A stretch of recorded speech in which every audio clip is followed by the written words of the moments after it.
Children draw what they see. That's what every child psychologist will tell you. Not what they imagine, not what they're told to draw, what they see. In 2014, a kindergarten teacher in rural Ohio noticed something that made her stop in the middle of reading a stack of her students' drawings. Every single child in her class had drawn the same figure, same height, same proportions, same wide smile. She assumed it was a game, something one of them had started and the others copied. So she asked them. Not one of them could explain it. They each said the same thing: he was just there. Before I tell you what happened, I need to tell you something that researchers have actually confirmed. 2/3 of all children under the age of 7 report having an imaginary friend. That's not a scary statistic. Psychologists consider it completely normal, even healthy. These imaginary friends can be animals, other children, abstract shapes, creatures the child invents entirely from their own mind. But here's what the research also shows. Children who have imaginary friends describe them with extraordinary consistency. Same height, same behavior, same personality, described the same way months apart, the way you describe a real person you know. And the most significant finding, published in peer-reviewed child psychology research, is this: some imaginary friends don't obey the child. They show up uninvited. They don't leave when told to. And in several documented cases, they terrify the child who supposedly created them. Parapsychologists have a different name for that. They don't call it imaginary friend. Now, let me tell you about 4 children, 4 states, 1 face. Her name was Emma.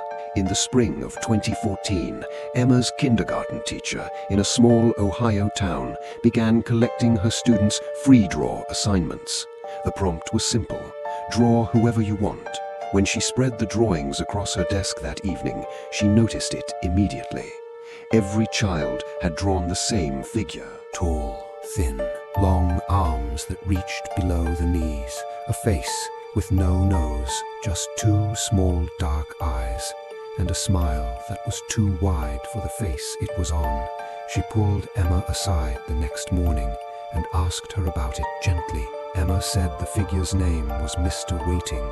She said he stood at the end of her bed some nights, and that he had told her not to be scared. The teacher contacted Emma's parents. Her parents said Emma had been talking about Mr. Waiting for 3 months. They thought it was a phase. They stopped thinking that when they checked the security camera they'd installed in Emma's room after she started waking up screaming. The footage from those nights was dark, but in the corner of the frame, at the foot of her bed, there was a shape, too tall for the room, too still to be a shadow. They erased the footage the same night they saw it. They never told anyone what was on it. Emma doesn't draw anymore. 3 years later, 1,100 miles south, a first-grade classroom in a suburb of Dallas, a teacher named Mrs. Reyes collected her students' art projects and noticed something that made her set them down slowly. 14 children, 14 drawings, 1 figure. She hadn't seen the Ohio case. She had no reference point for what she was looking at. She just knew that 14 6-year-olds who had been given no instructions, no examples, no theme, had produced drawings that were almost identical. Tall figure, long arms, dark eyes, wide smile. She asked one boy, Marcus, to describe what he'd drawn. He said, without hesitation, his name is the Smiling One, and he lives in the place between awake and asleep. Marcus was 6 years old. He had heard the phrase hypnagogic state. He had no way of knowing that the place between awake and asleep is the exact state during which sleep researchers document shadow figure sightings. Mrs. Reyes posted about the drawings in a private teachers' forum online. She expected nothing. What she got changed everything. A teacher in Tacoma, Washington, had read Mrs. Reyes's post. Her name was Karen, and she read it because 2 weeks earlier she had collected her second-grade art assignments and found the same thing. Same figure, same proportions, same smile. But in Tacoma, the children had added a detail the Ohio and Texas children hadn't. In Tacoma's drawings, the figure was always shown standing near a window, and the window was always dark, always night. Karen asked her class one question: does anyone know who they drew? 7 children raised their hands. She called on a girl named Sophie. Sophie looked at the drawing in her hand, then looked at the window across the classroom and said he told us his name but said we shouldn't say it out loud during the day. Karen closed the blinds. The children didn't ask why. Maine, 2019. A small elementary school, 52 miles from the Canadian border. A kindergarten teacher named Mr. Dalton had been quietly collecting reports from teachers across the country through an online forum that had started after Mrs. Reyes's original post. He had 19 confirmed accounts from 12 states by the time he noticed his own class. It was a Tuesday in February. The children had been given finger paints and told to make anything they wanted. Mr. Dalton walked around the room and felt the air leave his body. They had all painted the same figure. Every child, same shape. But this time in Maine, the figure had something in its hand, a piece of paper. Mr. Dalton asked the children what was on the paper. One boy named Eli looked up at him with an expression that Mr. Dalton would later describe as the most adult look on a child's face.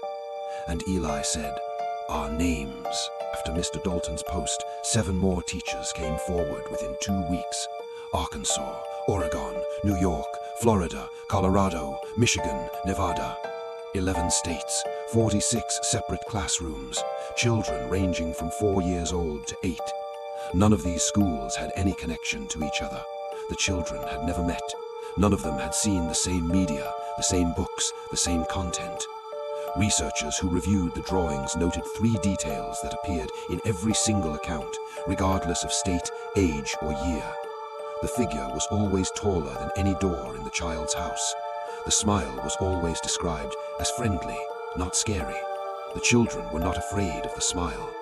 And not one single child across 11 states could explain how they knew what the figure looked like.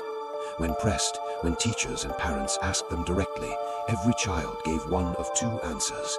Some said, "I don't know, I just drew what I always see." And some said nothing, they just smiled, the same smile as the figure in the drawing. I don't know what these children saw. I don't know if it was the same thing across all those states, all those years, but I know this. After Mr. Dalton's class, he did something no other teacher had done. He asked Eli to draw the paper, to draw what was written on it. Eli drew for 3 minutes, then he handed the paper to Mr. Dalton and walked back to his seat. On the paper Eli had drawn, in crayon, 19 names. He was 5 years old. He could barely write his own name. Mr. Dalton counted the children in his class, 19 students. He looked down at the list. Every name matched. Mr. Dalton no longer teaches. He didn't say why when he resigned. He just left mid-semester. He left one thing behind on his desk, the drawing Eli made. His own name was on the list. I don't know what these children saw. I don't know what it wants, but I know this. Children draw what they see, not what they imagine. And every single one of these children saw the same face. If you have children, or if you were a child who once had a friend that nobody else could see, I have one question for you. Did they ever draw it for you?